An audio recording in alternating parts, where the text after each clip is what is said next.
జై గురుదత్త. శ్రీ గురుభ్యో నమ. అందరికీ నమస్కారం. నా పేరు అనంతకుమార్. అనంత భక్తి ఛానల్కు మిమ్మల్ని అందరినీ ఆహ్వానిస్తున్నాను. ఈ ఛానల్ను ఆదరిస్తున్నందుకు మీకు నా వందనములు.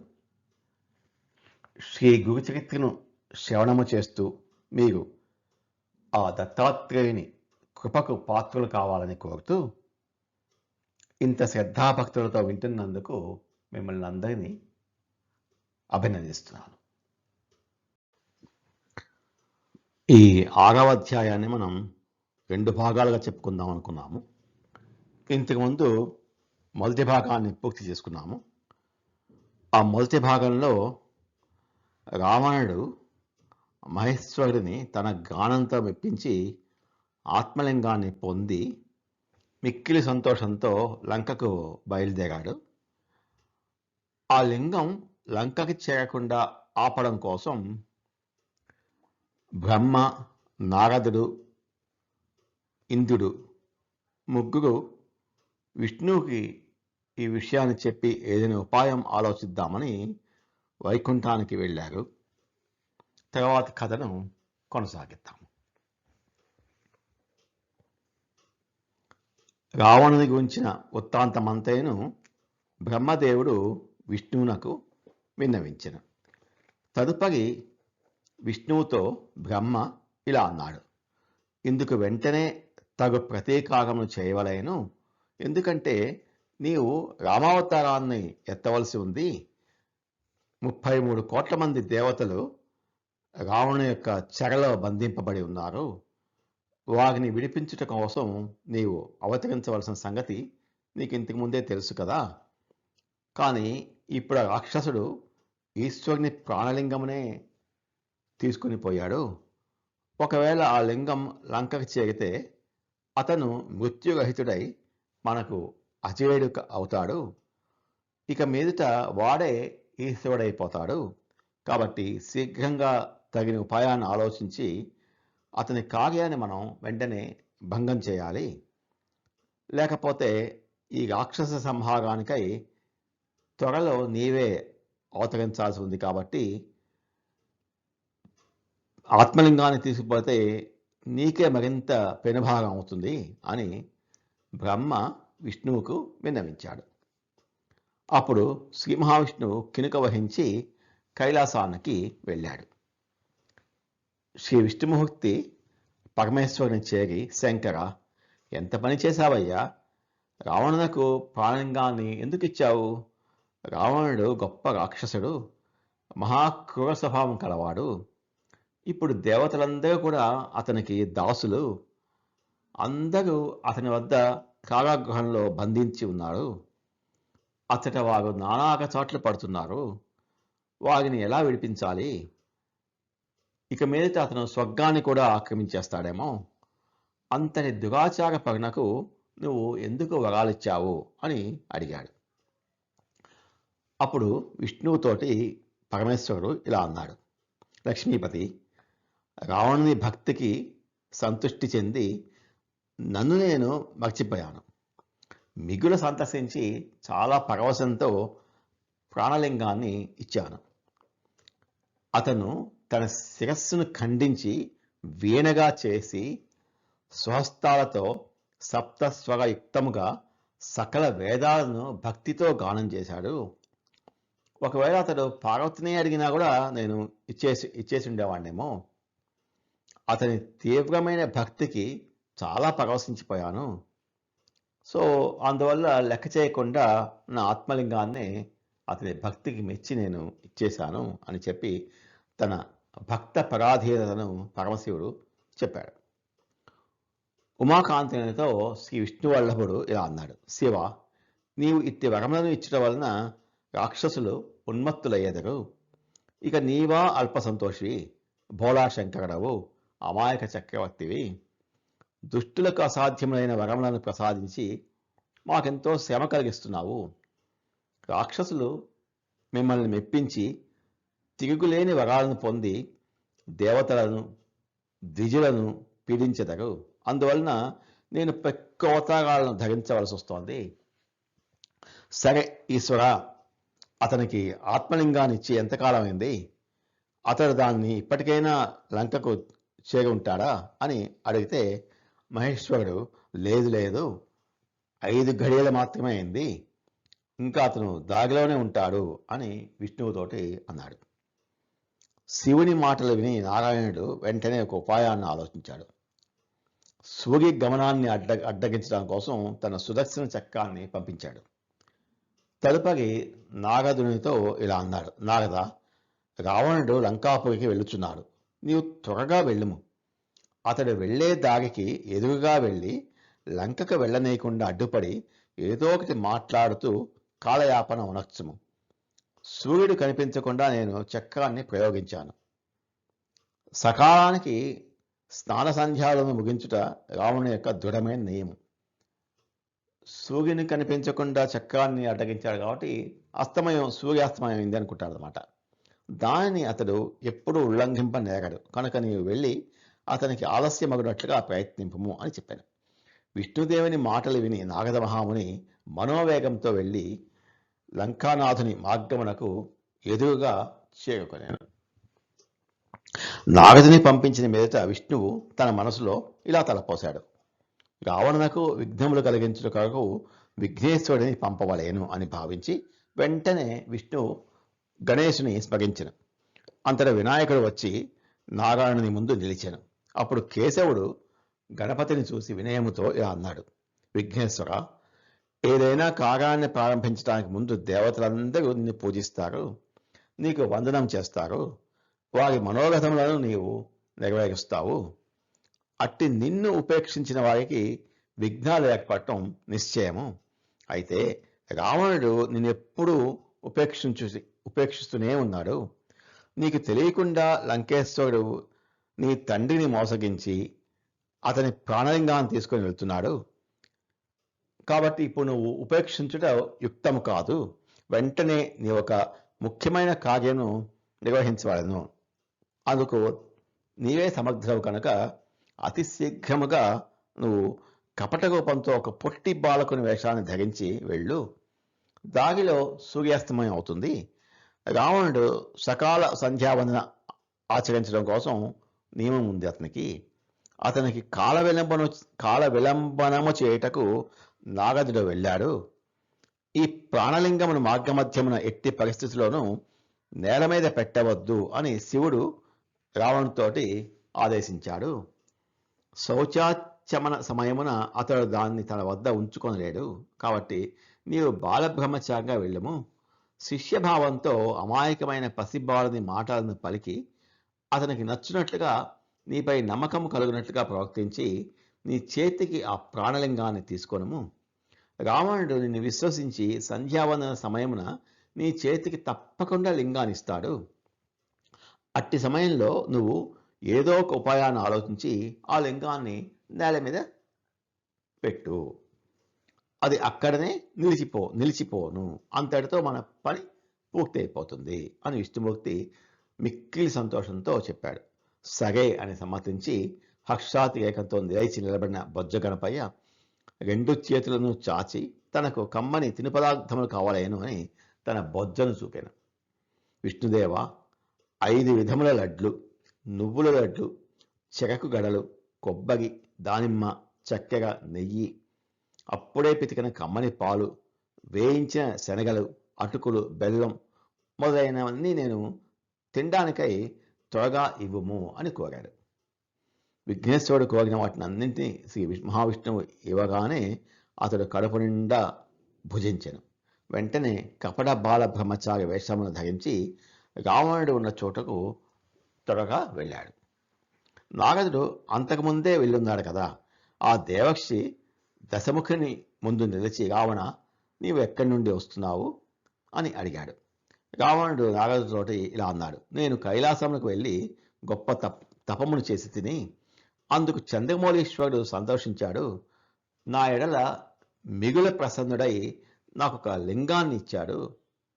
దాని మహిమ అపారమైనది అని కూడా మహాదేవుడు తెలిపాడు అని చెప్పాను.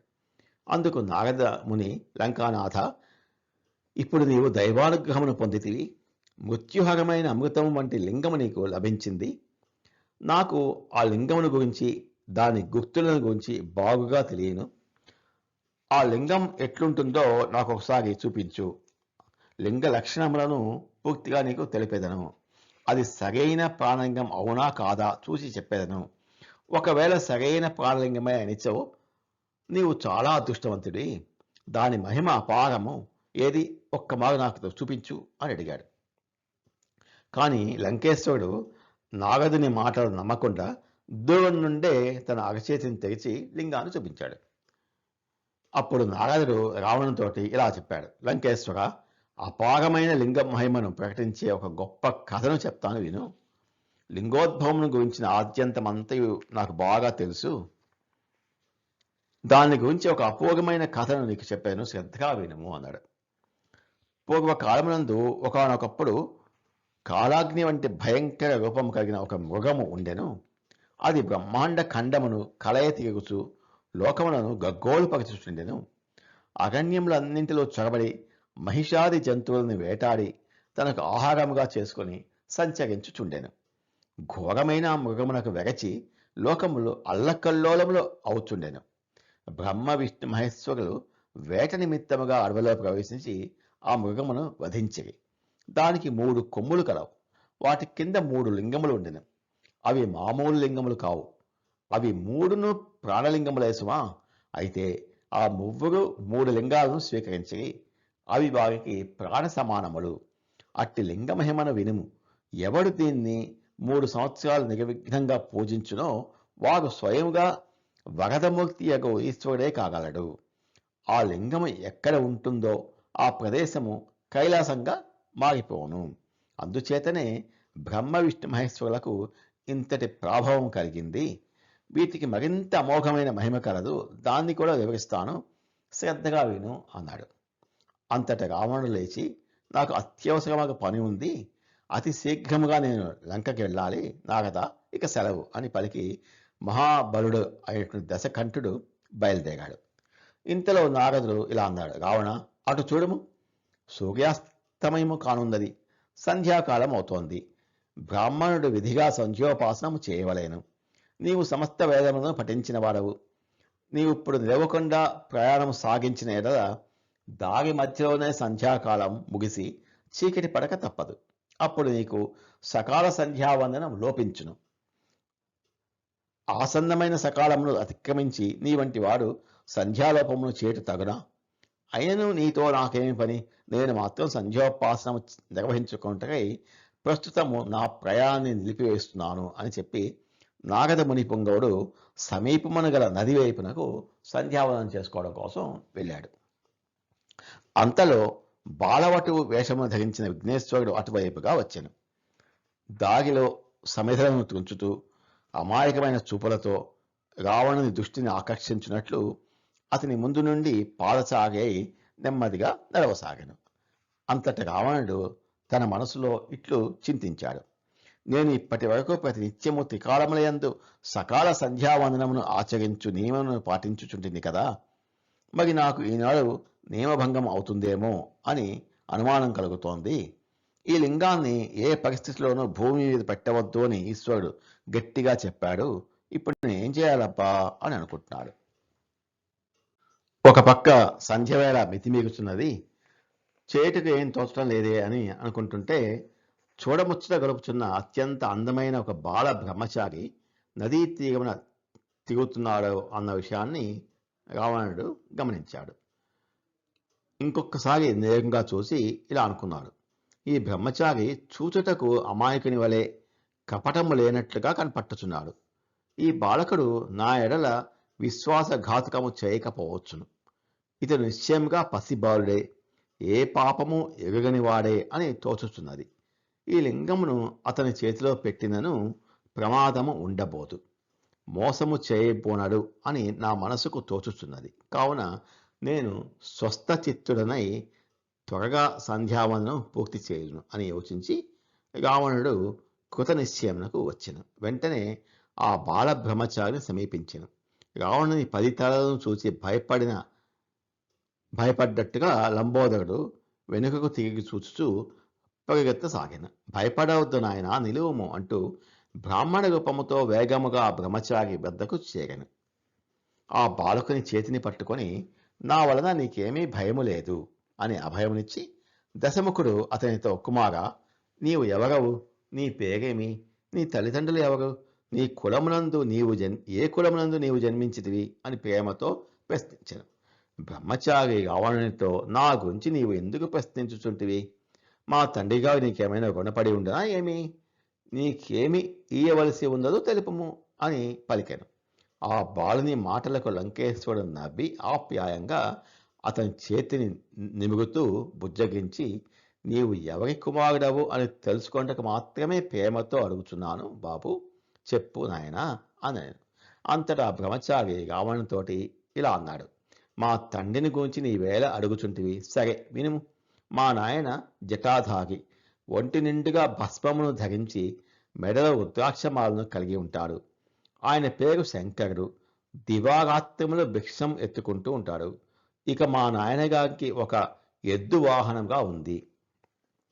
ఆయన ఉమాసహితముగా దానిపై ఎక్కి తిరుగుతుంటాడు. మా జనని పేరు జగన్మాత. అయితే మా గురించి నీవు ఇంతగా ఎందులకు అడుగుచుంటివి? నిన్ను చూసి నాకెందుకో భయము కలుగుతోంది. నా చేతిని వదులుము, నేను వెళ్ళిపోయేదను అని పలికాను. వెంటనే రావణుడు బ్రహ్మచారిని చూచి, ఓయి బాలబ్రహ్మచారి, నీ తండ్రి బిచ్చమెత్తుకుని జీవించే దరిద్రుడు అంటివి కదా, అతడు నిన్నేమి పోషించగలడు? అచట నీకెంత మాత్రమూ సౌఖ్యం ఉండదు. మాది లంకాపట్టణము. అచటి ఇండ్లన్నీ రత్న ఖచ్చితపలై ఉండును. కుమార, నీవు నాతో పాటుగా రమ్ము. అచట దైవ పూజను చేయుచు హాయిగా ఉండవచ్చును. నీవు కోరిన వాటిని అన్నింటినీ నీకిస్తాను. సుఖ సంతోషాలతో ఉండవచ్చు. నాతో రమ్మని రావణుడు బ్రతిమాలుచూ పలికెను.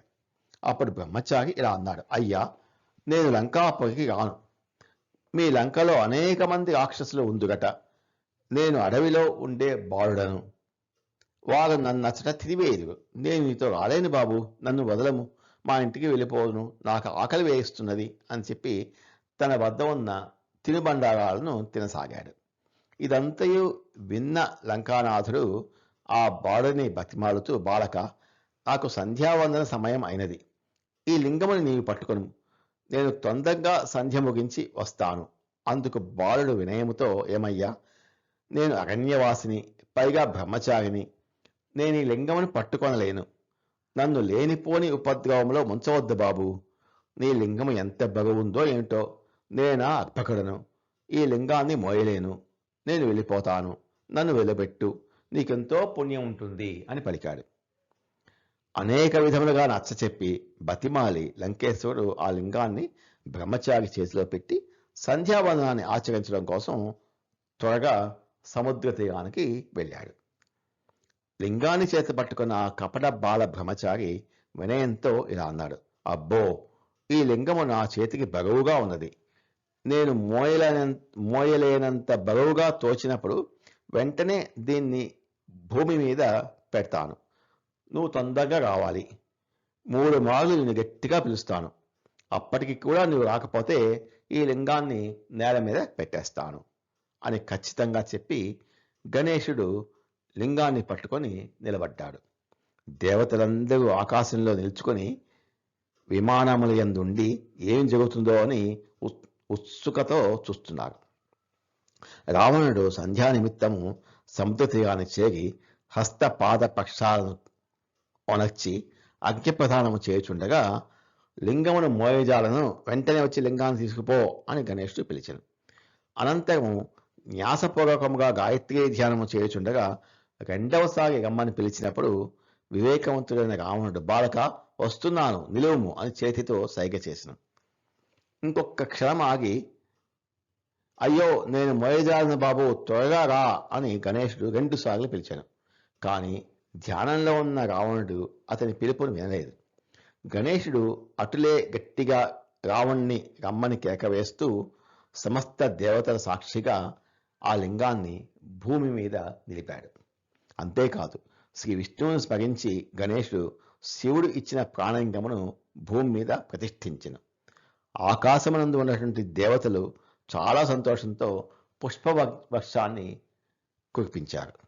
సంధ్యను పూర్తి చేసుకుని లంకేశ్వరుడు అతి వేగముతో వచ్చాడు.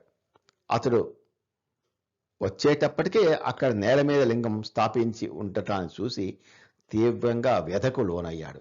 వెంటనే రావణుడు మిక్కిలి క్రోధోదిక్తుడై చాలా కోపంతో ఆవేశంతో గణనాథుని మొట్టికాయలతో గట్టిగా మొత్తెను. గణేశుడు హాస్యవదనముతో రోదనము చేయుచు నేలపై దొర్లసాగాను. పసివాడను నన్నెందుకు కొట్టెదవు? ఇప్పుడే మా తండ్రితో చెప్పేదను చూడు అని గట్టిగా అరిచి ఏడుస్తూ విఘ్నేశ్వరుడు తప్పించుకుని పారిపోయాడు. అంతట రావణుడు ఖేదపడి లింగముని పెకలించి లంకకు తీసుకొని పోటుకై తన యొక్క 20 చేతులతో దృఢంగా పట్టుకుని లేపుటకు ప్రయత్నించెను. ఎన్నో విధములుగా దాన్ని పెకలించి ఎత్తుటకు ప్రయత్నింపగా భూమి కదిలింది కానీ ఆ లింగం ఏమాత్రం కదలలేదు. రావణుడు తన మహాబలమునంతయు కూడదీసుకొని లింగం ఎత్తబోయినప్పటికీ అది కదలలేదు, చేతికి చిక్కలేదు. ఆ మహాబలుడు అలసి చొలసి తన తలను ఆ లింగమునికేసి కొట్టుకొనెను. అందులకే దానికి మహాబలేశ్వర లింగము అని అంటారు. రావణుడు ఆ లింగమును చేతులతో గట్టిగా మెలితిప్పుతూ పెకలించుటకు ప్రయత్నించుటచే చేతుల రాపిడి వలన లింగం గోకర్ణాకారముగా మారెను. అందుచే అది గోకర్ణ క్షేత్రముగా ప్రసిద్ధి పొందింది. ఇక లాభము లేదని తలచి లంకానాథుడు రావణుడు తన ప్రయత్నమును విరమించుకొని తిరిగి తపస్సు చేయడం కోసం వెళ్ళిపోయాడు. ఇట్టి గోకర్ణ క్షేత్రం యొక్క మహిమ అపారమైనది. అది స్కాందపురాణమందు వర్ణింపబడి ఉన్నది. త్రిభువనములయందు ఘనకీర్తి వహించిన సాటిలేని ఈ క్షేత్ర మహత్యమును గూర్చి మరింత వివరించి చెప్తాను అని సిద్ధమునింద్రుడు చెప్పగా శిష్యుడైనటువంటి నామధారకుడు చాలా సంతోషపడి శ్రీ గురుచరణ కమలములను పట్టుకొని సాష్టాంగ నమస్కారం చేశాడు. ఆ ఉభయుల సంవాదమును గంగాధర సరస్వతి లోక కళ్యాణ నిమిత్తంగా గ్రంథ రూపంలో వ్యక్తపరిచాడు. శ్రీ గురుచరిత్రలోని జ్ఞానకాండమునందు గోకర్ణ మహిమ మహాబలేశ్వర లింగ స్థాపనము అను 6వ అధ్యాయం దీంతో సమాప్తం అయింది. జయ గురుదత్త. శ్రీ గురుదత్త. నమో భగవతే వాసుదేవాయ. ఏతత్ఫలం శ్రీ గురుచరణారవిందార్పితమస్తు. స్వస్తి. అనంత భక్తి ఛానల్ నందు ఈ వీడియోను వీక్షించినందుకు ధన్యవాదాలు. శ్రీ గురుచరిత్రలోని మిగిలిన అధ్యాయాల కొరకు అనంత భక్తి ఛానల్ను సబ్స్క్రైబ్ చేసుకోండి.